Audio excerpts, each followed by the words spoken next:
Hey there folks, so great to have your company. What are the top 3 financial fears keeping you up at night? I'm Aaron Young. Investment Insights starts right now. It is so great to have your company. Welcome to Investment Insights, presented today by The Investor's Way, where each episode we dive into the world of wealth creation and provide practical tips of how you can master your money. Now in this episode, we're diving into some of the real struggles people are facing. Andrew Woodward from The Investor's Way is here to unpack it for us. Great to see you. I think about so many people at the moment who are struggling financially, who may be up to the eyeballs in debt. They were doing the right thing. They thought that every decision they made sense. But now push is coming to shove. Rates have been rising. It's getting really tough. It is, and there are some real struggles that people are trying to navigate at the moment. And so reducing mortgage repayments is number one, paying less tax, number 2, and then building a nest egg as such that will provide them with an income stream of around $100,000 per annum. Seems to be the most popular number that we hear. I don't think there's any science behind 100,000, but it's a number that most people repeat back to us that that's what they're trying to achieve. So here's the hook. What's the likelihood? Is it possible to do these things, or should we just be getting a lotto ticket? So absolutely it's possible, and in fact more people would achieve it if they got started early. And more people are close to achieving it than what they believe. And so I see so many people, so many different circumstances, that people come to us and are looking for the pathway to that outcome. And when they voice to us that that's what they're after, it doesn't take a great deal of work to show them how they can get to that number and put them on that path. I would imagine that by the time they get to you, it's a little bit like guys going to the doctor. It's a bit too late quite often. At least they think so. What's been your reaction? Yeah, look, 90% of my clients are 40 to 55, and without any doubt, every single one of them will say, I've left it too late, but can you help me? And the thing that I always like to explain to people is it's never too late. You can always do something. Now, sure, if you're starting at 55 and trying to get that outcome, it's unlikely you're going to necessarily get there without taking major risk, which is not an ideal scenario. But the sooner we start, the sooner that we can make those plans a reality. And it's never too late, particularly for that group that are in that 40 to 55 age bracket. There's still 1 or 2 property cycles just in that demographic and getting to retirement age. So there's time to do things as long as you're prepared to take some action. Is it all about property? Absolutely not. So because in Australia it seems to be that it's a national sport, right? It is a national sport, and the amount of people like you just described who come to me who say, oh, I think I've left it too late. For the majority of them, their only asset is their home and their super. And I'm very much about having a mix of risk and return and liquidity. So I always tell the story of the family or the couple who get to retirement, all their assets are tied up in property, because that's what we've been taught in this country. And how do you pay the bills? And how do you go on an overseas trip?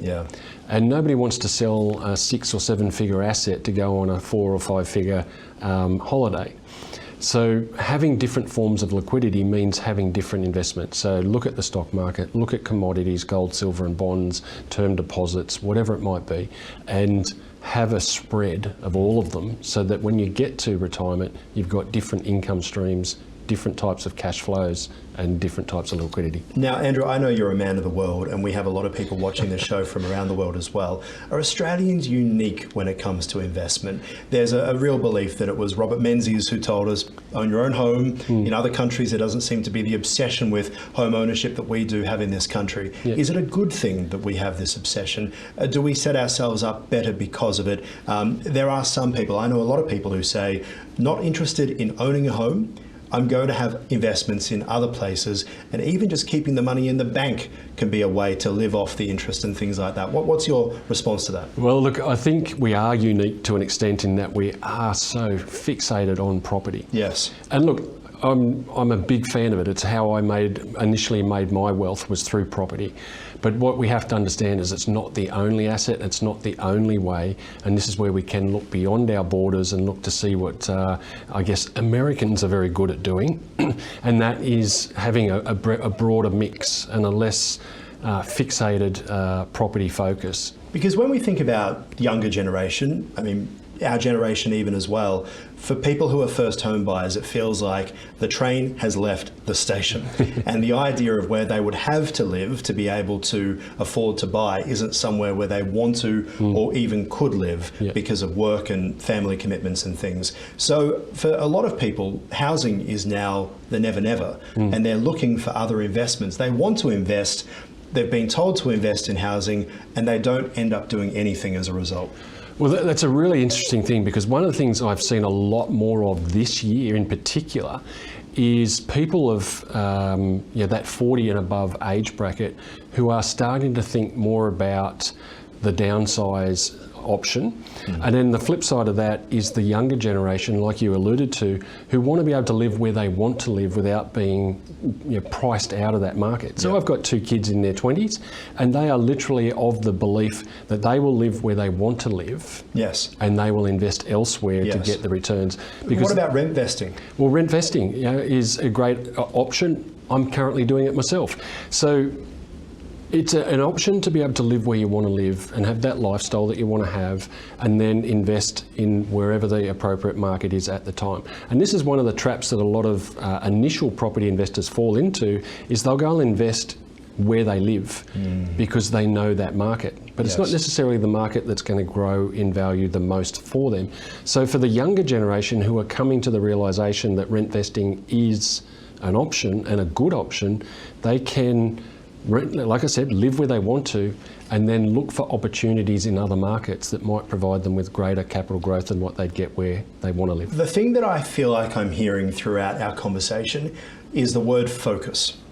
And it is so easy for lines to be blurred, to misunderstand, to, I suppose, say, I want to do housing, but I can't afford to. I'm interested in the stock market, but I don't really get it. I'm interested in EFTs, but I don't really understand them. What is the idea that you have in terms of focus? What's your recommendation for people? Yeah, this is again one of those things that is really close to my heart as to why I do what I do. Yeah. And that is that we're not taught this stuff at school. We're not, are we? We're not. And as young adults, mature adults, retirees, if we don't spend a bit of time to learn, then we've got only one other option, and that is rely on someone else to do it for us, and that can be expensive. So in terms of the theme of focus, what I want people to appreciate is that there is information that they can get, and getting a financial literacy education is crucial to helping people understand how they can manage and grow their money better than what they do currently to get those outcomes that they're looking for. A secure, everyone wants a secure financial retirement. And the unfortunate, I guess, statistic at the moment in relation to super balances is that at the moment, most people who are getting to retirement age in this current decade are not going to have enough money in retirement. They're going to need other resource. And look, it's quite terrifying when you really play it out, right? We report that iron ore could become something that the Chinese don't need as much of from Australia. The Australian government's running at $1 trillion deficit in terms of debt. We are looking at a country which has an aging population, and people are saying, well, if my super doesn't get me there, the government will look after me in 20 or 30 years' time.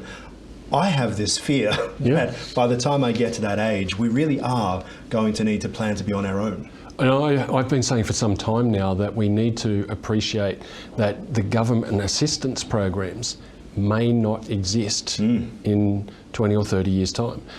They may not be able to afford to keep them going, and they brought in super to take care of those things so that they wouldn't be needed, government funding wouldn't be needed in the future. And so at some point that balance might be reached where it's handed over to your super balance to look after you and there's no government assistance. So what are the tips in terms of trying to get those 3 things, right? So pay less on your mortgage, pay less tax, and have some sort of investment that gives you money back?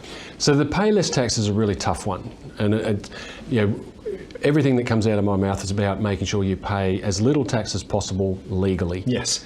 And as someone who's... We all remember Kerry Packer and his comments there about why would I keep giving it to you guys, you don't know how to spend it. That's right. And it's my favourite video. I still use it. That's great. Paying less tax if you're a wage earner is very difficult, but we can look at different structures for investing so that with your investing income and cash flows that you're not paying too much tax on those gains. If you're a business owner, then there's more options available to you to reduce your tax. When it comes to debt, I think it's all about looking at getting the least amount of interest that you possibly can and looking at refinancing or other services. It all starts with debt, right? Yeah. Because the freedom from the debt, I would imagine, Yeah. And you tell me this, you're the expert, but I would imagine from what you've said and bouncing it back from you, is that if you can try and minimise your debt, the savings there can go into investments. That's right, absolutely. And so the quickest way, and unfortunately one of the biggest ways I've seen people trying to reduce their debt is using offset accounts. Right. And I spoke recently about the fact that offset accounts are pretty lazy money at the moment. So as we start to see a change in the interest rate environment, and I think the balance is starting to change where the power is coming back to the consumer rather than the lender, go and have the conversation with your bank about a better deal and potentially refinance and use some of that offset balance to really reduce the debt and then reduce the payment, which frees up cash to invest and grow assets. Am I right in saying that some people would be quite surprised by how willing financial institutions right now are willing to help you out and to renegotiate? Yeah, look, banks have to make a profit. Yeah. And everybody in any business knows that it's easier to keep an existing customer, or it's cheaper to keep an existing customer than it is to get a new one. Yeah. So by raising your hand and saying, I want a conversation with the bank that says, I want a better rate, then you're going to engage in a conversation with a bank that is likely to lead to an offer of a better rate without you having to go through the whole process. And to begin that process, of course, of getting in touch with the bank, there'll be a lot of people who'll be really terrified of getting started. I'd imagine it's a case of the longer you wait, you're wasting your time, right? Yeah, time is money. Time is money. Andrew, really appreciate your thoughts and insights here on Ticker today. Thank you so much. Thanks for having me. All right, and a quick reminder, the program is for informative purposes only. Always do your own research before making any financial decisions. And to learn more about how you can master your money, please do visit theinvestorsway.com.au. That is theinvestorsway.com.au. This is Ticker. We'll be right back. You're watching Ticker. We'll have more in just a few minutes.